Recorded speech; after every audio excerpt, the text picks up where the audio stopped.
अब जो आपके हैं वो कौन है, प्रोटिस्टा है। और प्रोटिस्टा में सारे के सारे जीव कैसे हैं, है तो एक कोशिकीय, मतलब एक ही कोशिका काम करेगी, लेकिन यूकैरियोटिक जंतु, और यूकैरियोटिक का मतलब होता है जिनमें विकसित केंद्रक पाया जाता हो, जिनमें विकसित केंद्रक पाया जाता हो।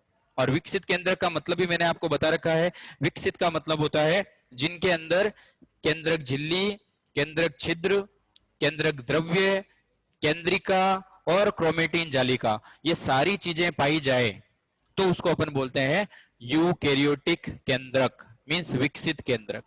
तो ये सारे के सारे यूकैरियोटिक जंतु हैं। दूसरी चीज जो इनकी, प्रोटिस्टा भी, उनके अंदर भी कोशिका भित्ति होती है और वो बनी हुई होती है सेल्यूलोज की। कोशिका भित्ति सबसे बाहरी आवरण होता है जो सुरक्षा करने का काम करेगा। ये आपके बना हुआ होता है पेक्टिन का। किसका बना हुआ होता है, पेक्टिन का, पेक्टिन, जो कि और इसको मजबूती देगा। सेल्यूलोज तो उसके पूरे 90% जो सेल्यूलोज रहता है, साथ में उसके क्या रहता है, पेक्टिन रहता है, तो मजबूती देने का काम करेगा। पेक्टिन एक तरह का कार्बोहाइड्रेट है, जटिल कार्बोहाइड्रेट बोल सकते हो आप। जैसे सेल्यूलोज ग्लूकोज का बनता है, वैसे ये आपके गैलेक्टोज और उनका लेक्टोज का बनेगा, और ये क्या करता है, मजबूती देने का काम करेगा। दूसरा, कोशिका झिल्ली भी इनके अंदर पाई जाती है, और वो बनी हुई होती है लाइपोप्रोटीन। लाइपो का मतलब है वसा, लिपिड, और प्रोटीन मतलब आप सबको पता है, प्रोटीन। एक बार वापस पूछूंगा आपको सवाल, प्रोटीन किससे बने होते हैं, प्रोटीन किससे बने होते हैं? चैट बॉक्स ओपन है मेरा, जिसको भी आंसर करना है कर दो बेटा। प्रोटीन किसके बने होते हैं? गुड।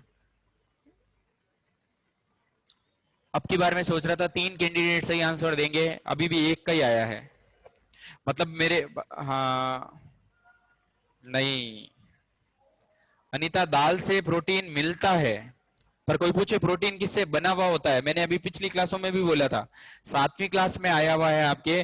प्रोटीन जो होता है वो अमीनो अम्ल से बनता है। किससे बनता है? अमीनो अम्ल। आपके शरीर में दालों से अमीनो अम्ल जाते हैं, और उन अमीनो अम्ल को, ये मैं आपको 11वीं में ही पढ़ाऊंगा, आगे के चैप्टर बहुत शानदार वाला चैप्टर है, जिसमें अमीनो अम्ल से कैसे डीएनए से प्रोटीन बनते हैं, वो सारी चीजें सिखाई हुई है, और बहुत तगड़ा, बहुत ही शानदार है। मींस कंसेप्चुअल चीजें जो अब आगे आएगी तो उस टाइम पे बताऊंगा ये सारी चीजें। वसा आपको पता है, जितने भी तेलीय पदार्थ होते हैं वो होते हैं, और प्रोटीन से आप किसके बनते हैं? अमीनो अम्लों से बनते हैं। आप दालों में अमीनो अम्ल खाते हो, वो अमीनो अम्ल अंदर जाने के बाद में डीएनए के द्वारा जो मैसेज मिलता है कि 2 अमीनो अम्ल जुड़ के प्रोटीन बनाएंगे, तो कौन सा प्रोटीन बनेगा? तो वो अमीनो अम्ल बनाते हैं। तो इनकी कोशिका झिल्ली जो है वो लिपोप्रोटीन की बनी होती है, और कोशिका भित्ति और कोशिका झिल्ली दोनों ही जिनमें पाए जाते हैं उन जीवों को बोले जाता है डाइनोफ्लेजिलेट और डायटम्स। ये प्रोटिस्टा के अंदर पाए जाने वाले जीव है। जैसे अगर मैं बोलूं मेमेलिया के जीव बताओ, मेमेलिया मतलब स्तनधारी, तो आप बोलोगे गाय, भैंस, है ना, बकरी, ये सब क्या है? स्तनधारी है। जैसे मैं बोलूंगा पक्षी वर्ग के नाम बताओ, तो आप बोलोगे मोर है, तोता है। वैसे ही प्रोटिस्टा के अंदर जो जंतु आते हैं उनमें आते हैं डाइनोफ्लेजिलेट्स और डाइटम्स, जिनके अंदर कोशिका भित्ति और कोशिका झिल्ली दोनों ही पाई जाती है। अब कुछ ऐसे भी हैं जिनके अंदर कोशिका भित्ति होती ही नहीं है, कोशिका भित्ति अनुपस्थित होती है। तो वो है आपके कौन कौन से जीव? प्रोटोजोन्स, यूग्लिनोइड और स्लाइम मोल्ड। प्रोटोजोन्स, यूग्लिनोइड और स्लाइम मोल्ड, इनके अंदर कोशिका भित्ति अनुपस्थित होती है।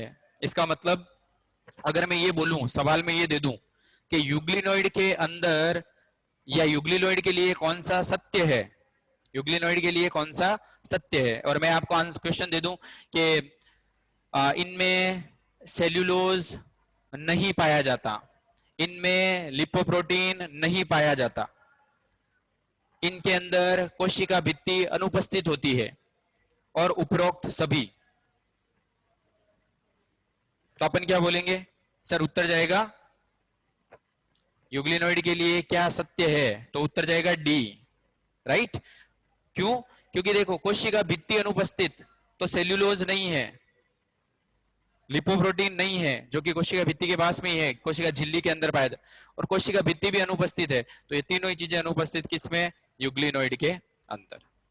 अब देखो, एक और आज चीज मैं आपको क्लियर कर दूं, जब आप बायोलॉजी के अंदर एंटर हो गए हो तो एक चीज क्लियर रखना, 10 लाख बच्चे या 12 लाख बच्चे नीट का एग्जाम अभी देने वाले हैं सितंबर में, और आई थिंक 22 सितंबर के करीब डेट आई है, मुझे पूरा याद नहीं है पर हाँ 22 सितंबर, 12 लाख बच्चे। और ऐसे आईआईटी जो देते हैं वो भी 10 से 12 लाख आईआईटी वाले होते हैं, मतलब कंपटीशन दोनों तरफ बराबर है। पर फिर भी सीटें जो है, इधर है 70,000, 70,000 सीटें नीट के अंदर। तो आप अगर सोचो एवरेज, तो तुम ध्यान से देखो, क्या 10 से 12 लाख बच्चों के अंदर क्या 2 लाख बच्चे भी मेहनती नहीं थे क्या? तो अपन बोलेंगे सर 2 लाख तो मेहनती है ही, मतलब 10 लाख में से अगर आप बोलो तो 8 लाख चलो मेहनत नहीं करी होगी, या अच्छा गाइडेंस नहीं मिला होगा, या सरकारी स्कूलों में पढ़े होंगे, या फिर मैंने बिल्कुल ही पढ़ाई में ध्यान नहीं दिया होगा।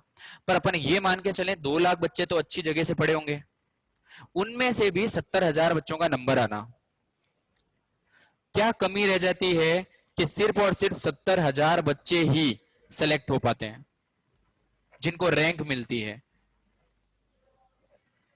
आज मैंने 12th क्लास के अंदर 3 सवाल पूछे, तीनों नीट के उठा के लाया था मैं, और 24 बच्चे जुड़ते हैं वहां पे, 24 में से 3 बच्चे सही कर पाए, और 19 बच्चे या 20 बच्चे 21 बच्चे गलत कर रहे थे। कोई सवाल था ऐसा, उनको मैंने ये कॉन्सेप्ट पिछली ही क्लास में पढ़ाया था, बस मैंने उसकी भाषा को बदल दिया और ये नीट की भाषा को मैं लेके आया और वो फिर सवाल दिया। 24 में से 3 बच्चे सही और 21 बच्चे गलत, बस यही कमी रह जाती है कि 10 लाख में से सिर्फ 70,000 को सीट मिलती है और बाकी की नहीं। क्यों?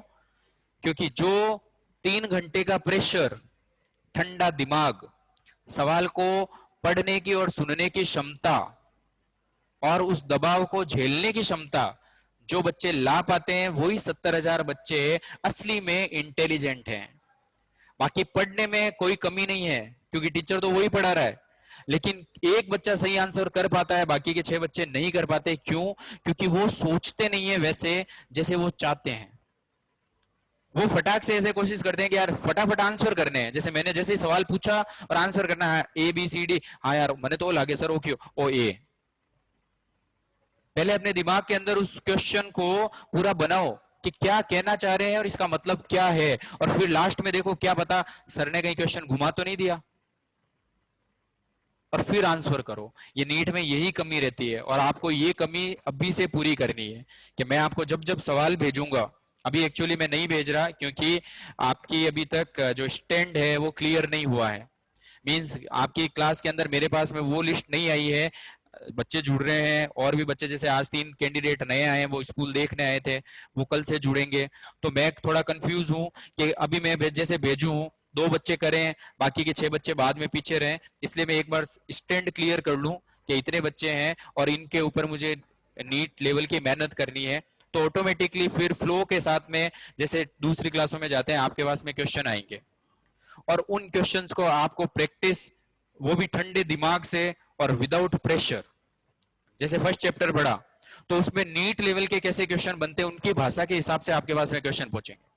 सेकंड चैप्टर के अंदर नीट के हिसाब से, क्योंकि सीधा सीधा क्वेश्चन खिचड़ी कोई नहीं देता आपको, इतने बड़े लेवल का एग्जाम दे रहे हो, पूरे भारत लेवल पे कंपटीशन है, और इतना बड़ा ओहदा मिलने वाला है डॉक्टर साहब, मींस 15 अगस्त के दिन आप चीफ गेस्ट बन के जाने वाले हो, लोग आपको अपना आदर्श बनाने वाले हैं। तो उनके लिए ऐसा तो है नहीं खिचड़ी बना दी कि बताओ इनमें से कौन जंतु और पादप के बीच की योजक कड़ी है, सर युगलिना है, आपने पढ़ाया था। ऐसा सवाल तो नहीं पूछेंगे ना, ऐसा सवाल नहीं पूछेंगे, सवाल कुछ अच्छा पूछेंगे ताकि आपका प्रेशर हैंडल करने का, टाइम प्लानिंग करने का, टाइम मैनेजमेंट करने की आप में क्षमता है कि नहीं, और वो आप क्वेश्चन प्रैक्टिस करोगे तो आ जाएगी। ठीक है, तो ध्यान रखना, मैंने सवाल पूछा था कि किन के अंदर युग्लिनोइड्स के अंदर क्या क्या सत्य है, युग्लिनोइड के लिए क्या सत्य है। तो ना सेल्यूलोज होता है और ना ही कोशिका भित्ति होती है, मींस मैंने उपरोक्त सभी का जो आंसर दिया था वो ध्यान रखना आपको। अब पोषण देखो, इनके जो जंतु होंगे, प्रोटिस्टा के जो जंतु होंगे, उनमें पोषण पादप सम, मींस ये प्रकाश संश्लेषण भी करेंगे, जंतु सम मतलब दूसरों के ऊपर निर्भर भी रहेंगे, अवशोषणी, अवशोषणी का मतलब होता है किसी भी जीवाणु को देखा या फिर किसी दूसरे जानवर को देखा तो उसको सीधा अपने अंदर ले लेना, जैसे अमीबा लेता है। अमीबा कूटपाद बना के अवशोषण करता है चीजों का, खाद्य रिक्तिका बना के अंदर लेता है और फिर कोई एंजाइम जो है उस एंजाइम से वो पचाता है। वैसे ही ये प्रोटिस्टा के जंतु जो हैं वो भी ये काम करते हैं, सीधा अवशोषण का। या फिर होते हैं मिश्रित पोषी, मींस जो पादप संभी होते हैं और जंतु संभी होते हैं। कोई एक मिश्रित पोषी का नाम बताओ जो मैंने आपको बताया है, जिनमें मिश्रित पोषी खाना होता है, मतलब जो प्रकाश संश्लेषण भी कर सकते हैं और प्रकाश संश्लेषण भी कर सकते हैं और दूसरे जीवों को खाके भी अपना जीवन चला सकते हैं। ये मैंने मेरी पिछली क्लासों में बताया हुआ है, इसलिए मैंने वापस सवाल पूछा आपसे। आपका सर साइनोबैक्टीरिया, साइनोबैक्टीरिया केवल प्रकाश संश्लेषण करते हैं बेटा, साइनोबैक्टीरिया केवल प्रकाश संश्लेषण करते हैं।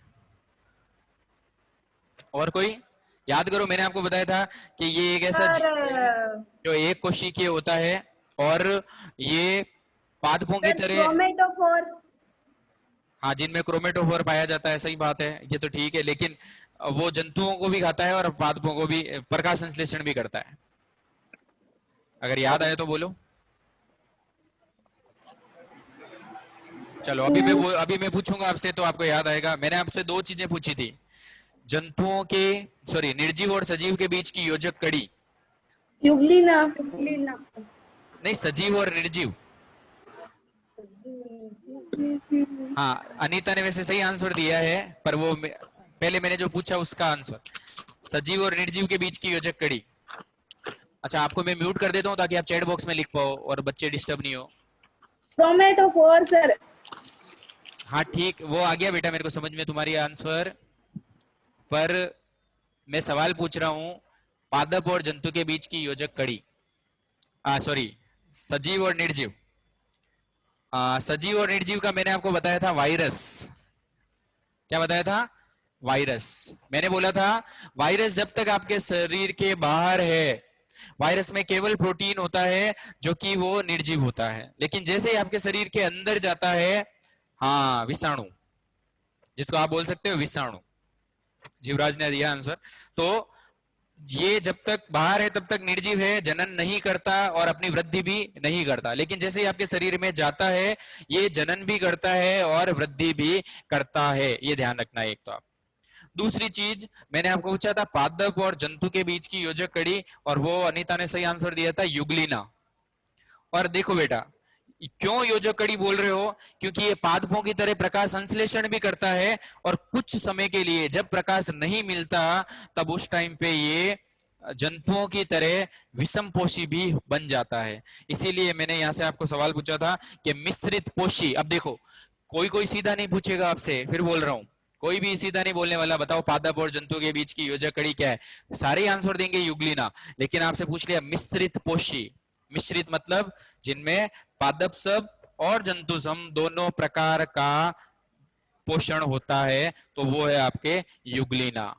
बात तो वही पड़ी, चाहे आपको ऐसे बोलता मैं पादप सम और जंतु सम पोषण किस में पाया जाता है, तब भी युग्लिना, और इन दोनों को मिला के एक वर्ड बना दिया मिश्रित पोषी, तब भी क्या जाना है आंसर? युग्लिना जाना है। अब अपन देखते हैं इनके नेक्स्ट, इनमें जनन कैसा होगा। पहले बेसिक देख लेते हैं, फिर अपन एक को डिस्कस कर लेंगे। आपके एनसीईआरटी में जितना है, एनसीईआरटी मैंने देख ली है, उसके अंदर 5 कैटेगरी, डाइनोफ्लेजिलेट्स, डाइटम्स, प्रोटोजोन्स, यूग्लिनोइड और स्लाइम मोल्ड, इनके कुछ जंतुओं के बारे में अपने को अध्ययन करना है। तो फिर अपन ये क्यों पढ़ रहे हैं बेटा? ये बेसिक चीजें हैं जो सारे जंतुओं में समान पाई जाएगी, तो थोड़ा ध्यान रहना चाहिए आपको। बेस बनाने के लिए अपन पहले ये थोड़ी डीप में चीजें पढ़ रहे हैं। अभी अपन जैसे ही डाइनोफ्लेजिलेट में आएंगे तो लिमिटेड चीजें ऑटोमेटिकली आपको पता चल जाएगा, जितना एनसीईआरटी उसको कवर करेंगे अपन।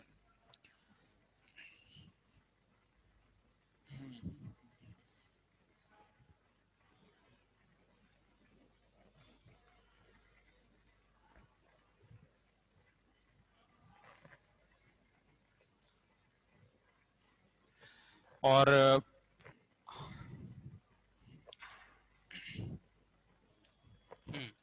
अब देखो, प्रोटिस्टा में जनन, प्रोटिस्टा में जनन कैसे होता है? तो जनन के जो प्रारूप हैं बेटा वो दोनों ही प्रकार के हैं। इनमें अलैंगिक जनन भी पाया जाता है और लैंगिक जनन भी पाया जाता है। जो मेन इंपॉर्टेंट इनका है वो है बेटा लैंगिक जनन, जो आपके आगे की बहुत सारी क्लासों में काम आने वाला है, इसलिए इस पे ध्यान देना आपको जरूरी है बेटा, ठीक है। लैंगिक जनन और अलैंगिक जनन। अलैंगिक जनन आप 2-3 बार पढ़ चुके हो। एक तो होता है विभाजन के द्वारा, बाइनरी फिजन, जिसको आप बोलते हो द्विविभाजन, जो किस में पाया गया था, अपन ने पढ़ा था अमीबा के अंदर। या बैक्टीरिया भी द्विविभाजन करता है, टूटना, दो भागों में टूटना। या फिर होता है बीजाणु निर्माण द्वारा। किसके द्वारा? बीजाणु निर्माण द्वारा, जो अपन ने पढ़ा था कवक के लिए। मैंने बोला था अचार के ऊपर जो फंगस लगता है, फफूंद लगता है, उनमें आपके बीजाणु। और ये तो 8वीं क्लास की बातें हैं। अब जो आपकी नई आएगी वो है आपके सेक्सुअल रिप्रोडक्शन। और आप ध्यान रखना, सबसे पहले लैंगिक जनन जो देखा गया वो प्रोटिस्टा में देखा गया। सबसे पहले लैंगिक जनन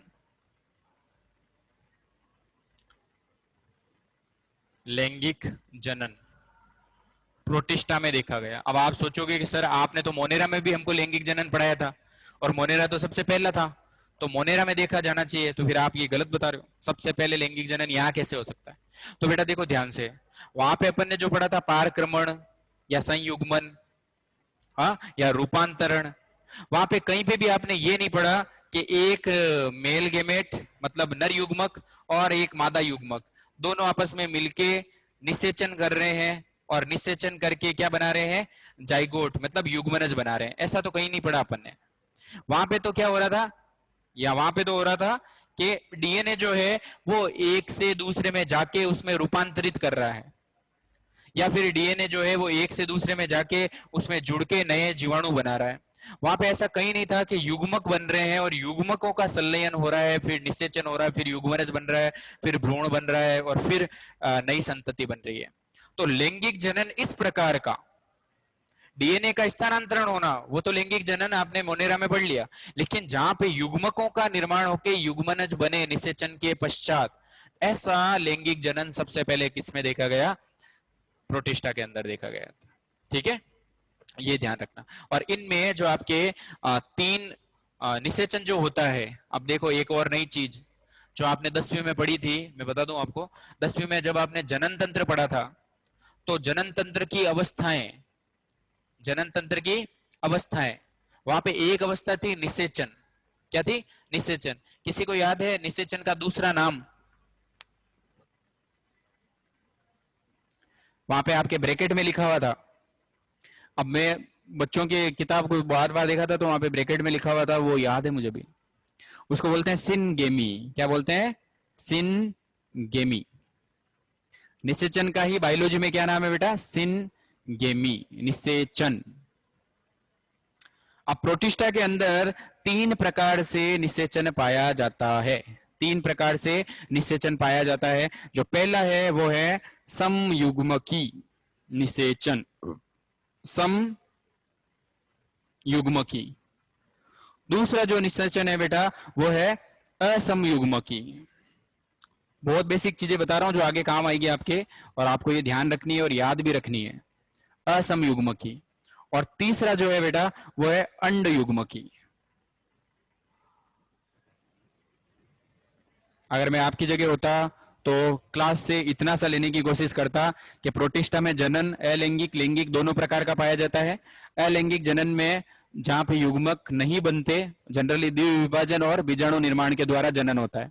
मतलब कोई भी जो जीव होगा वो 2 भागों में टूट रहा है, अलैंगिक जनन कर रहा है, ठीक है। ये नया जीव बन जाएगा, ये नया जीव बन जाएगा। तो बस मैं इतना सा लेता। और बीजाणु निर्माण के द्वारा, जैसे अपन ने पढ़ा था अचार के अंदर ये स्पोरेंजिया बनती है, इसमें बीजाणु बनते हैं, ये यहां से हटेंगे, बीजाणु बाहर आएंगे और एक नया बीजाणु धानी का निर्माण कर लेंगे। तो बीजाणुओं से जनन, ये भी क्या है? अलैंगिक जनन। फिर मैं सोचता लैंगिक जनन क्या होता है। एक तो सर ने बताया सबसे पहले लैंगिक जनन इसमें देखा गया। लैंगिक जनन के अंदर निषेचन होता है युग्मकों के बीच में, जिसको बायोलॉजी में बोला जाता है सिनगेमी। और इनमें सिनगेमी 3 प्रकार की पाई जाती है, समयुग्मकी, असमयुग्मकी और अंडयुग्मकी। समयुग्मकी का मतलब होता है बेटा जहां पे समान युग्मक हो, मींस आकार और आकृति समान हो, तो ये समयुग्मकी मतलब नर युग्मक और मादा युग्मक दोनों ही का आकार जो है वो एक जैसा ही हो, तो उसको बोल देंगे समयुग्मकी प्रकार का निषेचन हुआ। और असमयुग्मकी के अंदर क्या होता है, ऐसा निषेचन जिसमें नर हो छोटा, सॉरी नर हो बड़ा और मादा हो छोटी, मींस एक युग्मक तो होगा बड़ा और दूसरा युग्मक होगा छोटा, तो उसको बोलेंगे असमयुग्मकी। आपको कैसे पता चलेगा ये नर है कि मादा है? ये साइन कभी पहले पढ़े हैं बेटा? मैं सोच रहा हूँ पढ़े हुए, इसीलिए मैं बार बार बता रहा हूँ। हाँ, साइन कभी पढ़े हैं ये? मैं बार बार लिख नहीं रहा, ये नर और मादा युग्मक का ये साइन बना रहा हूँ। यस या नो में आंसर करो तो एक बार। ये सबको ये साइन पहले से देखे हुए हैं कि नहीं? हाँ, जेनेटिक्स के अंदर, आनुवंशिकता के अंदर आपने ये देखे होंगे, ये नर और मादा। तो आप ये नर पूरा नहीं लिखना है, नर युग्मक मादा युग्मक, में समझाने के लिए। हाँ यस, ठीक है बेटा। तो ऐसे भी याद रख लेना, ये मादा है क्योंकि मादा की चोटी जो होती है वो नीचे होती है, चोटी पीछे पीछे की साइड में है ना। तो ये देखो, जब भी मैं नीचे की साइड में साइन करूं तो ये मादा युग्मक है। और नर जो है वो चोटी को यहाँ बांधते हैं, जो ब्राह्मण वगैरह होते हैं वो चोटी को यूं बांध के यहाँ ऊपर बनाते हैं ना, तो ये याद रख लेना, ये नर युग्मक का। तो इनके अंदर दोनों समान थे, इनके अंदर आपके एक बड़ा और एक छोटा। और अंड युग्मकी के अंदर जो स्पर्म होते हैं, मतलब शुक्राणु जो है वो तो है छोटे, और अंडा जो है वो है काफी बड़ा, इस वजह से इसको बोल रहे हो अंड युग्मकी। अब एक प्रकार से अगर मैं बोलूं तो असमयुग्मकी और अंड युग्मकी में कुछ अंतर दिख रहा है आपको? सर दोनों में ही युग्मकों का जो आकार है वो अलग अलग है, लेकिन सर एक और अंतर है कि इसके अंदर जो आपके नर जो है वो बड़ा है और मादा है वो छोटी है, जबकि इसके अंदर मादा का युग्मक बड़ा है और नर का युग्मक छोटा है। तो ये ध्यान रख लेना। तो ये तीन प्रकार का संलयन होता है जो आपको ध्यान रखना है, उगेमी, असमयुग्मकी, समयुग्मकी और अंड युग्मकी, ये तीन प्रकार के। ओके, अब चलो अपन इसमें एक और चीज देखते हैं कि जीवन चक्र कैसा चलता है इनका, कि भाई प्रोटिस्टा के जो जीव बनते हैं उनका जीवन चक्र कैसा होता है।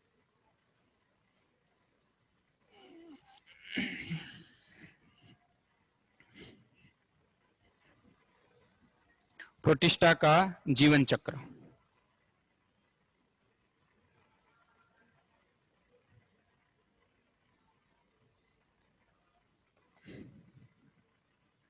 प्रोटिस्टा का जीवन चक्र।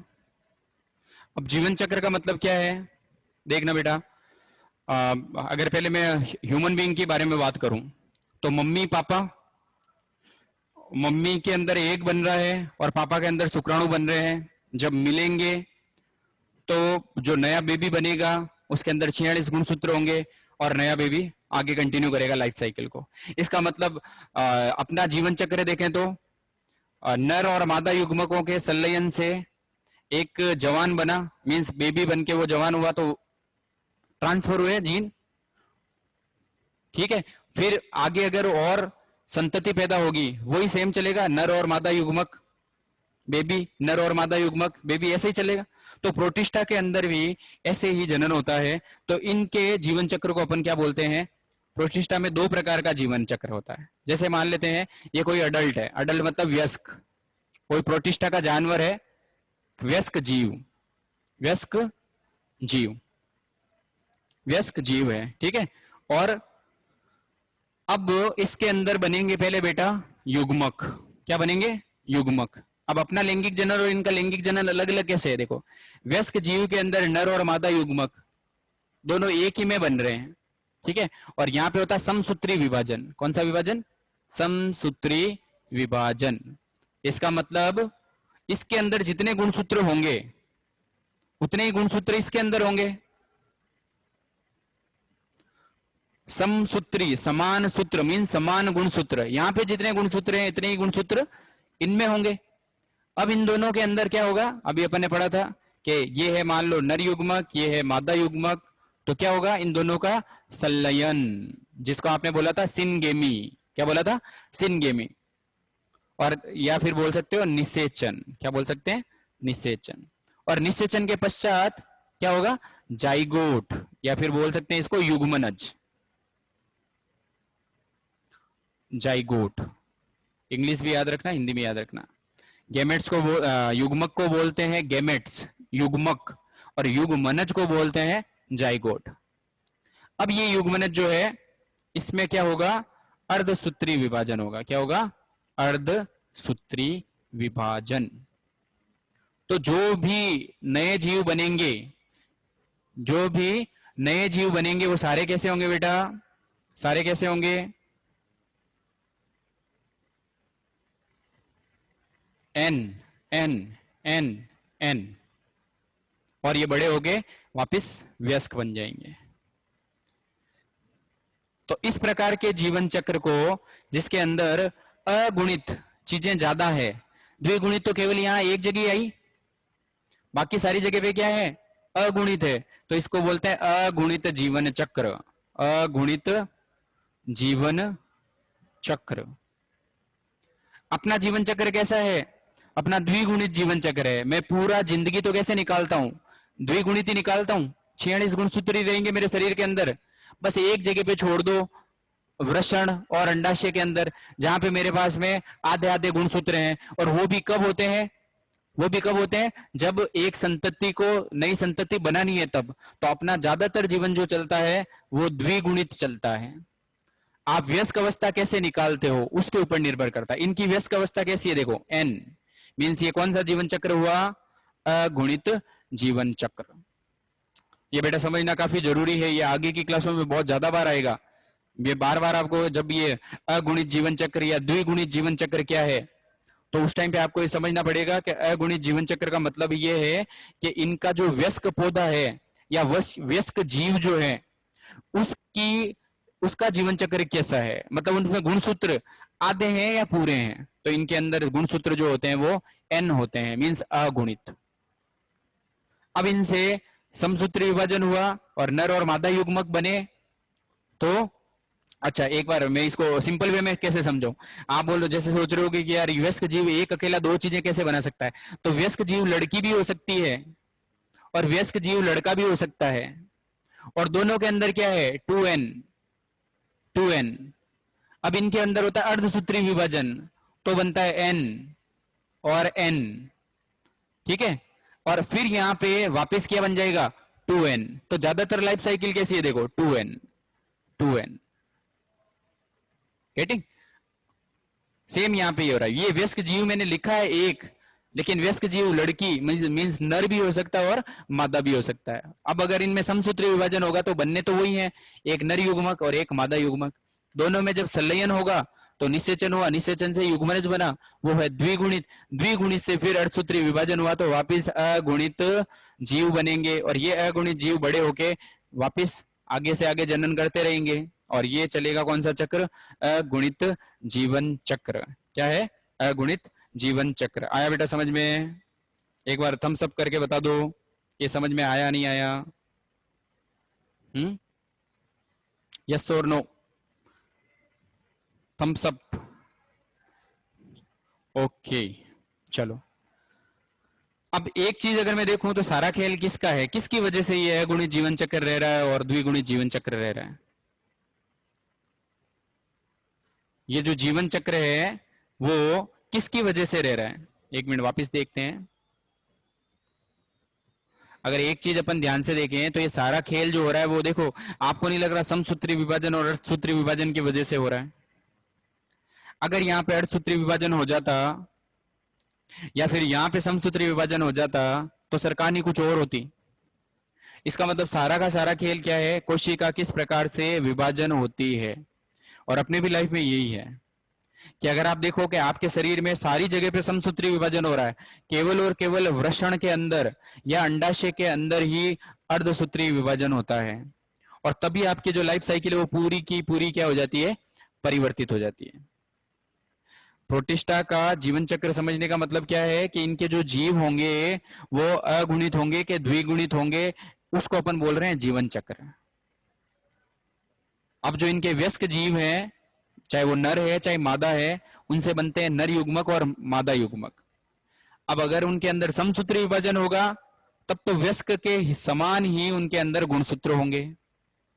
जैसे मैंने यहाँ पे जो वयस्क जीव लिया उसके अंदर गुणसूत्र मैंने क्या माना है, एन, और फिर मैंने किया है समसूत्री विभाजन, तो नर और मादा के अंदर समसूत्री विभाजन की वजह से क्या रहेंगे, समान ही गुणसूत्र रहते हैं।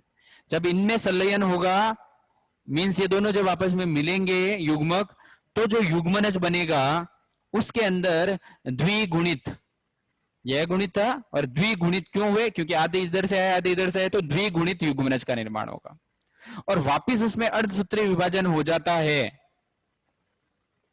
तो क्या होगा, सारे के सारे अगुणित जीव बनेंगे और यह अगुणित जीव वापिस बड़े होने के बाद में वयस्क जीव में बदल जाएंगे। तो ये तो हुआ अगुणित जीवन चक्र। लेकिन अगर इसी जगह यहां पे मैं समसूत्री विभाजन कर देता, समसूत्री विभाजन कर देता, अब बताओ बेटा कि ये जो जीव बनेंगे वो कैसे बनेंगे, अगुणित या द्विगुणित। अब जो जीव बनेंगे वो कैसे बनेंगे, अगुणित या द्विगुणित। चैट बॉक्स में लिखना है आपको, चैट बॉक्स में लिखना है, मींस एन बनेंगे 2n बनेंगे, जल्दी लिखो। चैट बॉक्स में आपको लिखना है एन या 2n। अनीता, सारण एन और पवन द्विगुणित, वेरी गुड। बेटा देखो इसका मतलब तुम समसूत्री और अर्धसूत्री विभाजन का मतलब नहीं समझ रहे हो अभी, इसीलिए कंफ्यूजन आ रहा है। समसूत्री और ये आपके चैप्टर नंबर 7 में है विभाजन, 7 या 8 में, और अर्धसूत्री, इनमें आप मतलब समझो पहले, इसी वजह से गड़बड़ हो रही है। सम मीन्स समान और अर्ध मीन्स आधे। अगर आपने कोई कोशिका ली है जिसके अंदर गुणसूत्र हैं द्विगुणित मीन्स 2n, और अगर इसमें समसूत्री विभाजन हो रहा है, आगे कौन सा विभाजन, समसूत्री, इसका मतलब जो माता पिता के अंदर गुणसूत्र हैं वो ही बच्चों में आएंगे। समसूत्री विभाजन हो रहा है, इसका मतलब ये कोशिका भी 2n बनेगी और ये कोशिका भी 2n बनेगी। एक से दो कोशिकाएं बन रही है और दोनों के अंदर 2-2n होंगे। अब आप ये मत जोड़ो कि सर 2 और 2 4 हो गए, यहां तो 4 थे ही नहीं, ऐसा नहीं करना, ऐसा नहीं करना है ना। ये विभाजन है और विभाजन के अंदर गुणसूत्र जो बनते हैं, तो इसका मतलब यहाँ पे 46 गुणसूत्र थे, 46 गुणसूत्र थे, और यहां पे भी 46 गुणसूत्र बने और यहां पे भी 46 गुणसूत्र बने, ऐसे याद रखना आपको। और अगर यहां पे अर्धसूत्री विभाजन होता, कौन सा विभाजन होता, अर्धसूत्री विभाजन, तो जो ये अगर 2n है मींस 46 गुणसूत्र हैं, तो जो नए संतति बनेंगे या नए युग्मक बनेंगे उनके अंदर 23 गुणसूत्र ही आएंगे। 46 का आधा 23। गेटिंग? तो यहां पे क्या बनेंगे, 2n है तो n और n, इनको बोलेंगे अगुणित और इनको बोलेंगे द्विगुणित। अब मैंने आपको अभी पूछा क्या, मैंने बोला यहाँ पे n है, यहाँ पे n है और 2n बन रहा है, और फिर मैं समसूत्री विभाजन कराऊं, कौन सा विभाजन कराऊं, समसूत्री। तो अगर इसके अंदर 2n है तो समसूत्री के बाद में इसमें भी 2n आएगा, इसमें भी 2n आएगा, तो n आंसर तो तब दिया था जब यहाँ पे अर्धसूत्री विभाजन था, तो क्या आंसर जाएगा यहाँ पे, समसूत्री विभाजन की वजह से 2n।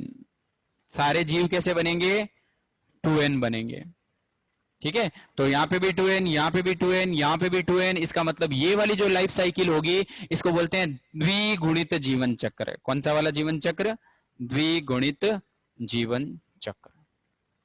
तो यहां से एक चीज सीखने वाली जो है वो ये कि प्रोटिस्टा के अंदर अगुणित जीवन चक्र भी पाया जाता है कुछ जीवों के अंदर, और कुछ जीवों के अंदर द्विगुणित जीवन चक्र भी पाया जाता है। अब अगुणित जीवन चक्र क्यों होता है, अर्धसूत्री विभाजन की वजह से, और द्विगुणित जीवन चक्र क्यों होता है, समसूत्री विभाजन की वजह से। और ये क्रिया चलती रहेगी और इस प्रकार से नए जीव बनते रहेंगे। ये सब जो था ये आपके एनसीईआरटी बुक के अंदर काफी छोटा दिया हुआ था, तो आपको पूरा बेस पता चले इसलिए अपन ने इसको डीप में पढ़ा है। यही चीजें आगे आपके प्लांटी के अंदर, एनिमेलिया के अंदर आएगी बार बार। चाहे आप अपना सेक्स खुद का पढ़ोगे, आप रिप्रोडक्टिव सिस्टम पढ़ोगे, तो वहां पे भी आपको द्विगुणित और अगुणित का पता होना चाहिए। इसीलिए मैंने अभी से आपका बेस बनाया है। अभी अपन जो एंटर कर रहे हैं वो है डाइनोफ्लेजिलेट, प्रोटिस्टा का पहला डिवीजन। ठीक है बेटा, प्रोटिस्टा का पहला डिवीजन। मोनेरा, मोनेरा के अंदर अपन ने 3 डिवीजन पढ़े थे, अगर किसी को याद हो तो। खासकर 2, कौन कौन से? आर्की बैक्टीरिया और यू बैक्टीरिया। और आर की बैक्टीरिया में 3 सब डिवीजन पढ़े थे अपन ने, प्रभाग, 3 प्रभाग पढ़े थे। मेथेनोजन, थर्मोएसिडोफिल और हेलोफिल्स, लवणीय जीवाणु, मीथेन पैदा करने वाले जीवाणु। वैसे ही प्रोटिस्टा के अंदर भी 5 डिवीजन बने हुए हैं। उसका पहला जो डिवीजन है वो है डाइनोफ्लेजिलेट। अब देखना बेसिक पढ़ने का आपको फायदा क्या हुआ, ये आपको कैसे पता चलेगा, अभी देखना। डाइनोफ्लेजिलेट पहला पढ़ते हैं अपन, डाइनोफ्लेजिलेट, और आज खाली डाइनोफ्लेजिलेट ही पढ़ेंगे।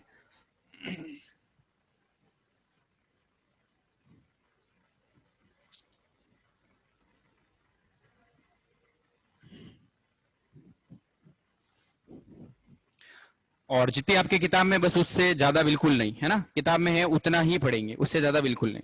चलो, ताकि आपको कंफ्यूजन नहीं हो कि सर किताब के अंदर कम दिया हुआ है, आप हमको ज्यादा पढ़ा रहे हो। डाइनोफ्लेजिलेट,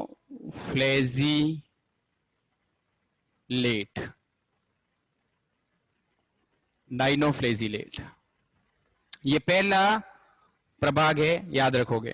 ठीक है, पहला प्रभाग डाइनोफ्लेजिलेट, अर्थात 2 फ्लेजिला वाले, 2 फ्लेजिला। अब आप बोलोगे सर फ्लेजिला तो आपने कभी बताया नहीं। फ्लेजिला इंग्लिश वर्ड है, इसको हिंदी में मैंने बोला था कशाभिक। क्या बोला था? कशाभिक। मींस इसमें ऐसे जीव आएंगे जिनके ऊपर कितने फ्लेजिला होंगे? 2 कशाभिक होंगे। कशाभिका क्या होती है? कशाभिका क्या होती है बेटा? चलने में मदद करने वाली। आपको मैंने बताया था कि कोई जीव है, जैसे ये कोई बैक्टीरिया है, इसके यहां से एक इतना लंबा ये चीज निकला हुआ है चोटी की तरह, इसको बोलते हैं कशाभिक। क्या बोलते हैं? कशाभिक। याद आया? जिस जिसको ये याद आया कशाभिक, तो एक बार थम्स अप करना बेटा, थम्स अप करो। ओके। तो डाइनोफ्लेजिलेट के अंदर जो जीव है उनमें 2 कशाभिका पाई जाती है, 2 कशाभिका पाई जाती है। और इनके अंदर जो भोजन ग्रहण करने की क्षमता होती है वो होती है पादपसम। अब देखो, जैसे मैंने पादपसम नाम बोला तो बेसिक से आपको पता चल गया कि ये फोटोसिंथेसिस करते हैं। क्या करते हैं? प्रकाश संश्लेषण करते हैं, क्योंकि इनमें क्या पाया जाता है? क्लोरोप्लास्ट पाया जाता है। ये बताने की जरूरत नहीं है, ये तो आपको बेसिक आइडिया खुद को लग जाना चाहिए कि जैसे आया पादपसम, पादपसम आते ही आपको क्या दिमाग में आना चाहिए? इसका मतलब इसके अंदर क्लोरोप्लास्ट है, तभी फोटोसिंथेसिस हो सकता है, नहीं तो नहीं हो सकता। इसको कॉमन सेंस बोलते हैं, ये आपको याद रखना पड़ेगा। ठीक है, पादपसम ना। अगर मैं बोलूं जंतुसम, और अब मैं आपको अगर ऑप्शन में दे दूं कि जंतुसम के अंदर क्लोरोप्लास्ट नहीं पाया जाता, तो आप बोलोगे क्या कि सर पढ़ा है नहीं? ये तो ऑटोमेटिकली पता है कि यार जंतुसम है, मींस खुद खाना नहीं बना रहा, और खुद खाना नहीं बना रहा इसका मतलब इसमें क्लोरोप्लास्ट अनुपस्थित रहेगा। ओके। हाँ, अब इसमें सवाल आते हैं वो यहां से, अपवादों पे सवाल आते हैं कि ज्यादातर जंतु 2 फ्लेजिला वाले हैं और पादपसम पोषण लेते हैं, लेकिन एक जानवर है डाइनोफ्लेजिलेट का, नॉक्टिलुका। नॉक्टिलुका, ये एक जानवर है, ये इसमें क्लोरोप्लास्ट होता ही नहीं है। इसका मतलब इसमें पादपसम भोजन नहीं पाया जाएगा।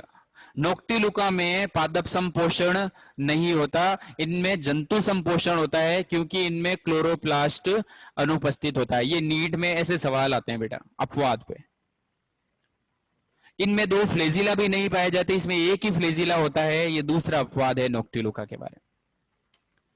तो ये सवाल बनाएंगे ऐसे कि नोक्टिलुका के बारे में सत्य कथन है, नोक्टिलुका के बारे में सत्य कथन है, इनमें जंतुसम भोजन पाया इनमें जंतुसम पोषण पाया जाता है, इनमें क्लोरोप्लास्ट अनुपस्थित होता है, इनमें एक कशाभिका पाई जाती है, और ये रंगहीन होते हैं।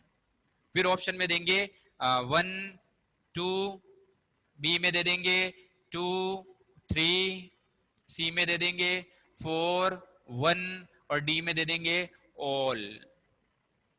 तो अपना आंसर जाएगा ऑल, सारे ही सत्य हैं।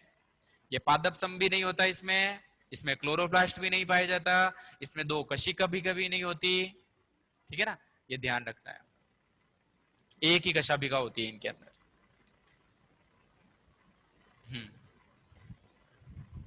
तो फिर सर इनको रखा ही क्यों यहाँ पे? आप इनको कहीं और रखो, फिर तो नोक्टिलुका को यहाँ रखना ही नहीं चाहिए। फिर रखने के पीछे कोई कारण तो होगा, तो इसका कारण एक ही है कि इनकी जो कोशिका भित्ति होती है वो डाइनोफ्लेजिलेट की कोशिका भित्ति से मिलती जुलती है। मींस जो डाइनोफ्लेजिलेट की सेल्यूलोज और लाइपोप्रोटीन की बनी हुई होती है, सेम नोक्टिलुका की भी सेल्यूलोज और लाइपोप्रोटीन की बनी हुई होती है। तो वैज्ञानिकों को पता चला नहीं और उन्होंने रख दिया इसको इसके अंदर। बाकी सारी चीजें इसमें अलग है, लेकिन इसके अंदर रख दिया, इसीलिए रखा है। ठीक है, चलो अब देखते हैं कि इनमें कौन कौन से उदाहरण, जो बहुत फेमस उदाहरण है। आपने कभी लाल सागर का नाम सुना है? लाल सागर, जीके पढ़ते हो? थोड़ी बहुत जीके पढ़ा करो, न्यूज़पेपर पढ़ा करो, जिससे जीके अच्छी होगी तो आगे आपको आईएएस आरएएस या फिर बड़े बड़े एग्जाम, आप अब हो सकता है नीट में भी आपके थोड़ी जीके आने लग जाए। जैसे अगर आपने ये नाम सुना, AIIMS, AIIMS all India institute of medical sciences, Bharat का सबसे बढ़िया जो डॉक्टर बनाते हैं वो एम्स है, जहाँ की फीस सबसे ज्यादा कम है। अब आजकल एम्स जो है वो बंद हो गया है, उसकी जगह ये नीट होता है ना, नीट में अगर आपकी बहुत अच्छी रैंक आई तो आपको एम्स कॉलेज में एडमिशन मिलेगा, all India institute of medical science, जहाँ पे फीस जो है वो 4 साल की लगभग 30-40 हजार, उससे ज्यादा है ही नहीं। 4 साल ही आप निकाल लोगे 20-25 हजार के अंदर, और फैसिलिटी सबसे बढ़िया, बस रैंक अच्छी लानी पड़ती है। हम्म तो मैं आपसे सवाल क्या पूछा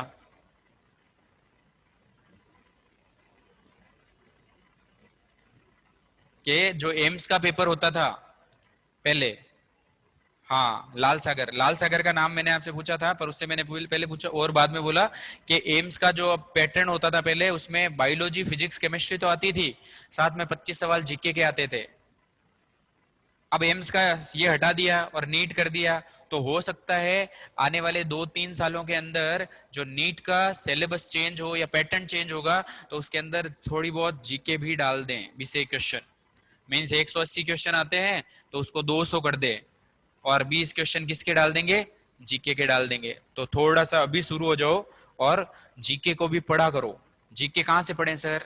न्यूज़पेपर, सबसे बढ़िया हथियार है न्यूज़पेपर। रोज आधा घंटा निकालो, न्यूज़पेपर पढ़ लो। तो लाल सागर का नाम किसी ने सुना? लाल सागर,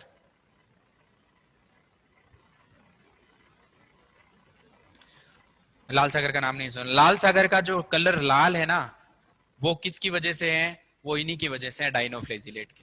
अभी मैं आपको बताऊंगा कौन सा डाइनोफ्लेजिलेट जो है वो लाल कलर का होता है और किसकी वजह से वो लाल सागर जो है वो लाल दिखता है। ये आपके इंग्लैंड, इंग्लैंड जो है ना, इंग्लैंड, इंग्लैंड और अटलांटिक सागर के बीच की जो जगह है, वहां पे वो पूरी लाल लाल दिखाई देती है, पूरा सागर ही लाल दिखाई देता है, और रात के समय में वो ज्यादा चमकता है। वो लाल सागर इसी वजह से चमक रहा है क्योंकि वहां पे डाइनोफ्लेजिलेट के जो जीव है वो तैरते हुए ज्यादा पाए जाते हैं। अब उनके अंदर ऐसा क्या होता है, तो देखो, सबसे पहले तो जो चीज आपको ध्यान रखनी है कि डाइनोफ्लेजुलेट की कोशिका भित्ति जो बनी हुई होती है वो सेल्यूलोज की बनी हुई होती है। किसकी? सेल्यूलोज की। और इनका जो चित्र है वो कुछ ऐसा रहता है, मतलब ये दो फाड़ों में रहते हैं, एक ये ऐसे जीव होते हैं इनके अंदर, और यहाँ पे इनके एक, और ये दूसरी, ये कशाभिकाएं निकली हुई रहती है। तो इनको बोलते हैं प्लेट्स।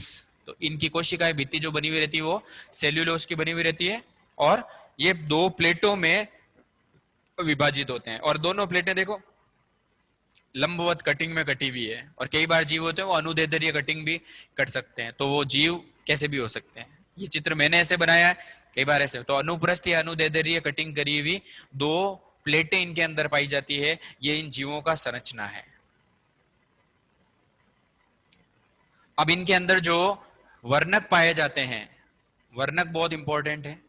एक तो इनके अंदर भोजन कैसे होता है, पादपसम, और कोशिका भित्ति सेल्यूलोज की बनी हुई, और ये जो है आपके इनमें क्लोरोप्लास्ट पाया जाता है और दो फ्लेजिला पाए जाते हैं। ये चार चीजें इंपॉर्टेंट याद रखनी है। छोट सीधा दिमाग में वही लेते रहो। एक अपवाद है नोक्टिलुका, क्योंकि उसके अंदर पादपसम भोजन नहीं पाया जाता, उसमें क्लोरोप्लास्ट नहीं होता है, उसके अंदर जंतुसम भोजन पाया जाता है, मतलब पोषण पाया जाता है। ये ध्यान रखना है। 5 चीजें हुई। फिर अपन ने पढ़ा कि इनकी 2 प्लेटें बनती है, मींस इनका जो जीव होता है वो 2 प्लेटों का बना होता है, और दोनों ही प्लेटें सेल्यूलोज की बनी हुई होती है। अब इनके अंदर जो वर्णक हैं वो कौन कौन से हैं? क्योंकि प्रकाश संश्लेषण होता है तो chlorophyll A and chlorophyll B, ये इनमें पाए जाते हैं। वर्णक इनके अंदर पाए जाते हैं क्लोरोफिल ए और क्लोरोफिल बी। और इनमें जो संचित भोजन होता है, संचित भोजन, वो होता है स्टार्च। कौन सा बेटा? स्टार्च। कोशिका भित्ति तो सेल्यूलोज की बनती है, लेकिन प्रकाश संश्लेषण के पश्चात ये अंदर क्या बनाएंगे? स्टार्च बनाएंगे। तो पूछ सकते हैं डाइनोफ्लेजिलेट में जो संचित भोजन होता है वो कौन सा होता है? स्टार्च होता है। ठीक है। अब इनके अंदर जो जनन होता है वो होता है अलैंगिक जनन। अब देखो लिखाने की जरूरत नहीं पड़ेगी आपको, क्योंकि अलैंगिक जनन इसका मतलब आप समझ जाओगे कि 2 फाड़ों में जैसे ही विभाजित होगा नया जीव बन जाएगा, मींस द्विविभाजन। अलैंगिक में सर ने अपने को 2 बताए थे, द्विविभाजन और बीजाणु निर्माण द्वारा। तो इनके अंदर अलैंगिक जनन पाया जाता है, और वो भी कौन सा? द्विविभाजन, 2 भागों में बंटने वाला।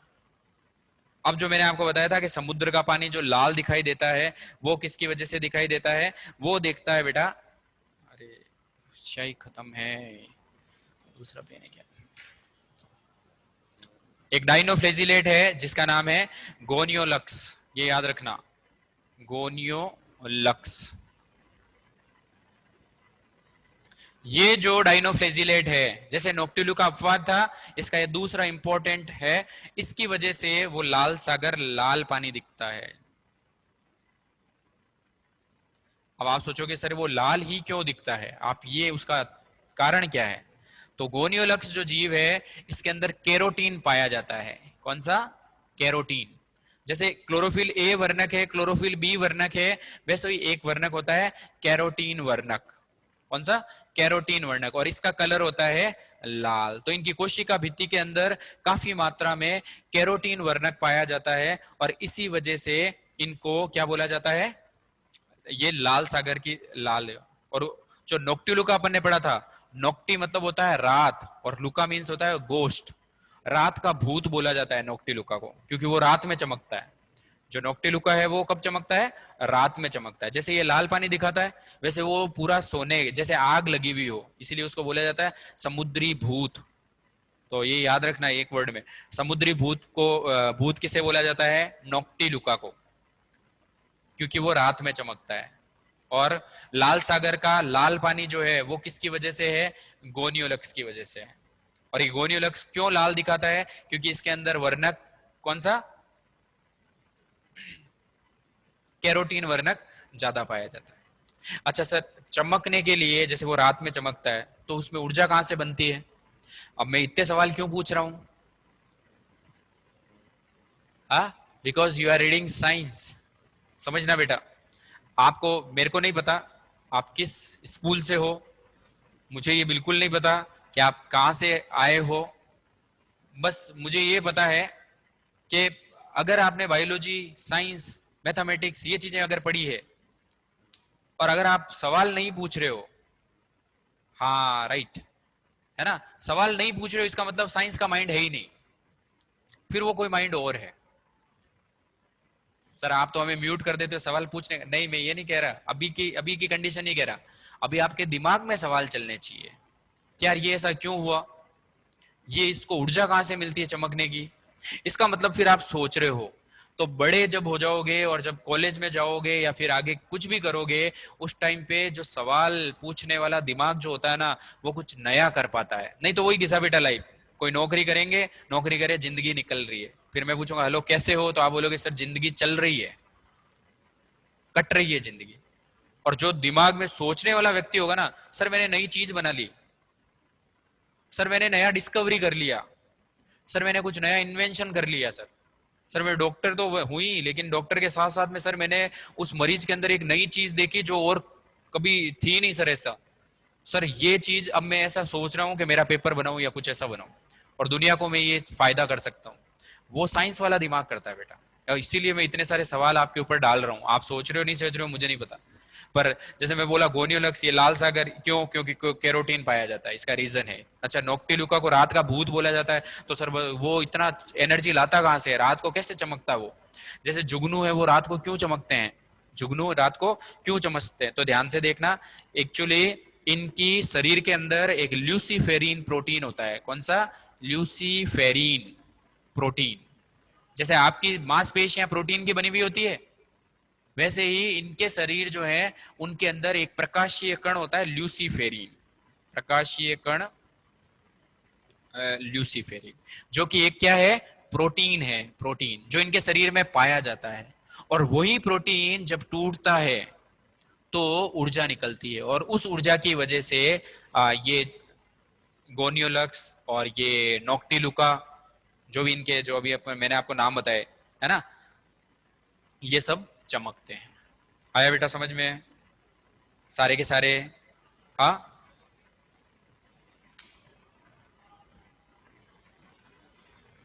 एक बार थम्स अप करो। और फिर एक बहुत ही इंटरेस्टिंग चीज और बता रहा हूं मैं, एक बार ये वाली चीज थम्स अप करो कि अगर आपको ये चीजें जो अपन ने अभी पढ़ी है वो समझ में आई है कि हाँ सर ये तो गेट कर गए हम लोग। और देखो कितनी सारी चीजें याद करने वाली है, इसका मतलब ऑटोमेटिकली माइंड तो चलेगा ही चलेगा। लर्निंग वाला पावर देखते हैं किसमें है। कल मैं वापस जाते ही जब सवाल पूछूं तो कौन कौन आंसर कर पाता है, एक ये भी चेकिंग होगी आपकी। अच्छा, आज का लास्ट जो इंपॉर्टेंट चीजें हैं वो है आपकी दो, और है आपके, एक तो अपन ने पढ़ा है नोक्टिलुका, अभी तक डाइनोफ्लेजिलेट के चार दो एग्जांपल पढ़े हैं, एक तो नोक्टिलुका और दूसरा गोनियोलक्स। ठीक है, नोक्टिलुका और, हाँ ये नहीं बेटा, ल्यूसीफेरिन जो प्रोटीन है ये लिक्विड नहीं होता, ये उसके कोशिका भित्ति के अंदर कहीं कहीं धसा हुआ रहता है। जैसे आपकी मांसपेशियों के अंदर धसा हुआ है, आपकी जैसे बाइसेप्स बनते हैं, ट्राइसेप्स बनते हैं, वैसे ही ये जो है धसे हुए प्रोटीन होते हैं जो टूटने पे चमकते हैं, प्रकाश देते हैं, और उस वजह से अपन इसको बोलते हैं रात्रि का भूत। हाँ, तो तीसरा जो एग्जाम्पल है बेटा वो है जिम्नोडियम। अब इसका क्या खास बात है वो भी देख लेते हैं। जिम्नोडियम, जिम्नो, जिम्नोडियम, ये बेटा क्या करते हैं, ये जहरीले शैवाल हैं। क्या है? जहरीले शैवाल।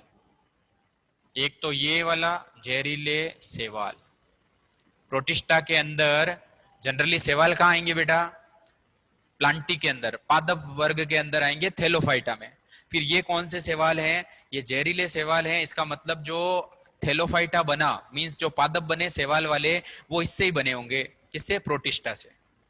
तो जिम्नोडियम और गोनियोलक्स ये दोनों अपने शरीर से एक जहर निकालते हैं, और वो जहर है सेक्सीटोक्सिन। कौन सा वाला? सेक्सीटोक्सिन।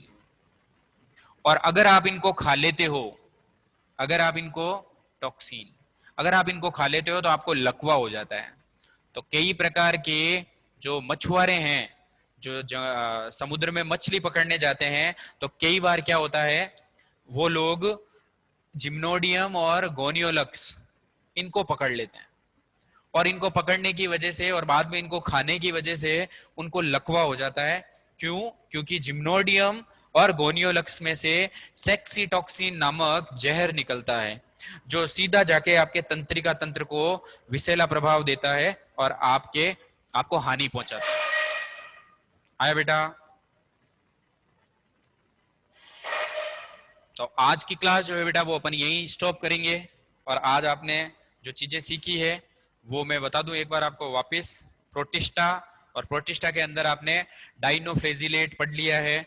अब इसके अंदर अपने पास में चार जो बचे हुए हैं, एक तो बचा हुआ है डाइटम्स, दूसरा है प्रोटोजोन्स, तीसरा है यूग्लिनोइड्स, और चौथा है स्लाइम मोल्ड। ये अपन कल डिस्कस करेंगे। ठीक है, आज अगर आपको कोई परेशानी है तो वो आप पूछ सकते हो। मैं अब आपको अनम्यूट कर रहा हूं। If you have any problem related to today's topic, और जीवन चक्र अगर आपको नहीं, जैसे पता नहीं चला, तो आपको क्या याद रखना है, इनके अंदर अगुणित और द्विगुणित जीवन चक्र पाया जाता है। हाँ बेटा, हाँ राइट, मैंने आपसे पूछा था एक सवाल, who discovered the first antibiotic, तो उसका जवाब मेरे को व्हाट्सएप पे भेजा था जीवराज ने, अलेक्जेंडर फ्लेमिंग। और आज दिया है मुझे शुरुआत में Pawan Sharma. Very good Alexander Fleming. ऐसे ही आप अपने दिमाग को चलाते रहो, बस जंग नहीं लगने देना। ठीक है बेटा, और कोई प्रॉब्लम किसी को? सर हाँ एंटीबायोटिक सबसे पहले नाम सेलेमन वाक्समैन ने दिया था 1942 में। हाँ, नाम दिया था लेकिन डिस्कवरी किसने करी थी? अलेक्जेंडर फ्लेमिंग ने करी थी। ठीक है बेटा, हाँ। Very good. और ये अपने को देखो एक नई चीज मिली है, एक नई चीज मिल गई, वो है और सर आपने जो बोला था ना कि इसकी एंटीबायोटिक अगर हम ज्यादा ले लेते हैं ना तो हमें डायरिया नामक पेट की बीमारी हो जाती है, और इसके बारे में हमें सतीश कौल ने बताया था। हाँ गुड। ये देखो, ये मैं बहुत खुश हूँ इस मामले में कि आपको एक सवाल दिया लेकिन आपने इंटरनेट से उसके बारे में इतनी चीजें पढ़ी। और ये होता है नॉलेज गेन करने का तरीका। यही तरीका है जो आपको बचपन में सिखाया जाना चाहिए, पर आपकी स्कूलों के अंदर मुझे नहीं पता क्या बोला जाता है कि सर कोई सवाल पूछते हैं तो या तो डांट के बिठाते हैं या फिर बोलते हैं आप उच्च क्लासों में पढ़ेंगे। मैं जितने भी हिंदी मीडियम वाले बच्चों से मिला हूं अभी तक, ज्यादातर बच्चों को मैं बोलता हूँ कि यार 8वीं क्लास में आपने पढ़ा कि सर हम जब वहां पूछते थे तो हमको बोला जाता था कि ये चीजें आपको उच्च क्लासों में बताई जाएगी। तो फिर आप पढ़ते कैसे थे कि सर हमको वो क्वेश्चन पार्ट पढ़ा दिया, उसके बाद में सवाल खुद ही आंसर लिखा देते थे और हम कर लेते थे। पर बेटा अगर मैं बताऊं आपको, 8वीं से आप शुरू होते